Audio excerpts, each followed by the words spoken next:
heavy door and plunged into the wine cellar cut into the stone beneath the vineyard. She hurried past the racks of upturned bottles maturing under the 24-volt lights.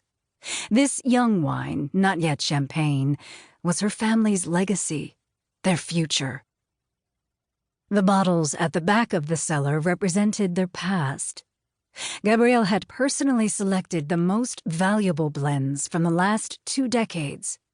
She had also chosen from the previous century, most notably the single vintage 1867 and the infamous 1811, rumored to be of remarkable quality because a comet had crossed over Champagne that year. Finally, and not without much internal debate, she'd added 500 bottles of the celebrated 1928. When she'd first come up with her plan, she'd considered confiding in her grandmother, and perhaps in that moment she would have, if the rain hadn't started up again and pulled her attention to the vines.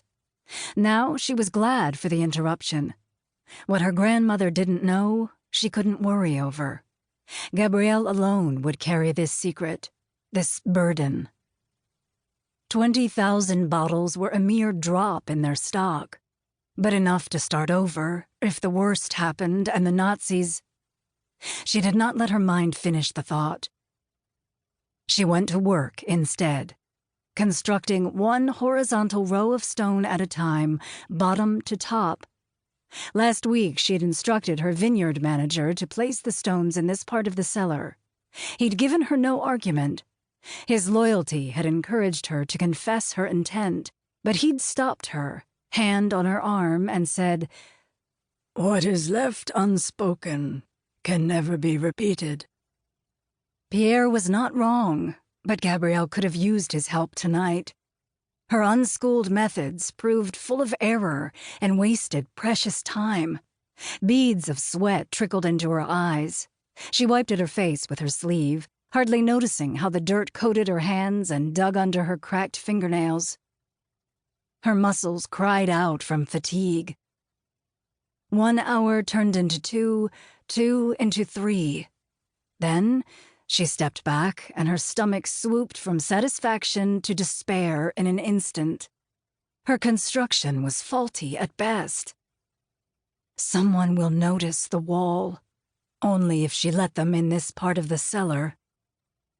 She kept building until one gruesome task remained. Teeth gritted, she retrieved the jar she'd left hidden in a nearby wine barrel. Dozens of spiders crawled over their fellow prisoners, each attempt at escape a miserable failure. Gabrielle could not feel sorry for their plight. She hated spiders. Nevertheless, they would serve their purpose. Hands shaking, she released the little devils. They scattered across the wall, invading their new home with focused, frightening precision. The creatures would spin their webs. They would capture their prey, eventually creating an archaic facade over the freshly laid stone. Feeling as old as the Champagne house, Gabrielle exited the cave and stepped into the dark nothingness before dawn. A moment of utter aloneness laid siege on her tired brain.